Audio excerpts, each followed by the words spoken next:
ඔයාලට පේනවා මේකේ ඔයාලා ගියර් මෝටරයක් ගන්න.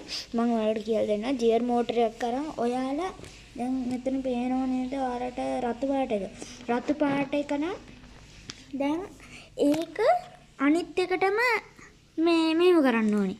මේකටම දැන් මෙන්න ඒක රතු පාට එකනේ. රතු පාට වගේ මේ වගේම පාස් කරන්න ඕනේ. දැන් අපි මේක ගමුකෝ. මේක. එතකොට මේ රතු පාට එක මේකේ උඩ තියෙන්නේ. මේ මෙන්න මේ. එහෙම එක විදිහකම පාස් ගන්න ඕනේ. වෙනස් මාරු කරන්න එපා. ඊට පස්සේ ඕනේ මේක පාලනය කරන්න Arduino board එකයි බැටරි හෝල්ඩ් එකයි තව ඕනේ ඒ වගේම මේ මෝටර් ඩ්‍රයිවර් එක ඕනේ මෙතනට. මෝටර් ටික කරකවන්න. කෝඩ් එක ලිව්ව ගමන් මේක මෙහෙම යනවා. හරි. රෝද දැම්මම ලස්සනයි නේද දැන්?